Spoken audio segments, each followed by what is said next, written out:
আপনার ব্রিটিশ নাগরিকত্ব ওটা ত্যাগ করেছেন কিনা এই ব্যাপারে আপনার একটা স্টেটমেন্ট দরকার এখন। আমি বাংলাদেশি, এখানে তো বাংলাদেশের মিনিস্টার সাথে Bangladeshi. I don't think there is anybody that will question my Bangladeshism and my stand। মানে এখানে আসিয়া বাংলাদেশের জন্য কাজ করা মানে তো কোনো সুবিধাভোগী লোক করবে না। এই বিষয়ে আমাদের কোনো ডাউট নেই, কিন্তু নেটিজেনরা গতকালকে যে ঝড় তুলেছে আসলে কোনটা নেটিজেনরা নেটিজেন? হ্যাঁ, নেটিজেনরা কোথায়? না, একটা নিউজও হয়েছে ভার্চুয়াল মিডিয়া ডুয়েল নাগরিকত্ব থাকলে আমাদের মন্ত্রিত্ব নেওয়ার ক্ষেত্রে প্রতিবন্ধিত মানে কে নিউজ করছে এটা?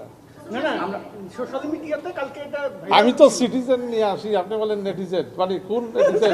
আমি তো সিটিজেন নিয়ে আসি, আমরা কাজ করি, আপনি বলেন নেটিজেন।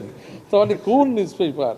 মানে কার এত জ্বালা যে মানে কাজ সর্বতিয়া? হ্যাঁ হ্যাঁ, তো তার জ্বালা কেন হচ্ছে? তার কি 2008-এর জ্বালা উঠছে নাকি আবার মঈনুদ্দিন ফখরুদ্দিনের জ্বালা উঠছে তার আবার নাকি? দেশের পক্ষে জোরালো অবস্থান নেওয়া মানুষ সকল, দেশপ্রেমিক মানুষ যারা আছে, দেশের পক্ষে যারা অবস্থান নেয়, এই সমস্ত যারা মিডিয়া আছে, যারা দেশবাসী আছে, রাজনৈতিক নেতৃবৃন্দ আছে, এখন আমরা সবাই মিলে ইনশাল্লাহ এই দেশকে এগিয়ে নিয়ে যাব। Do you have any other substantive work related প্রশ্ন?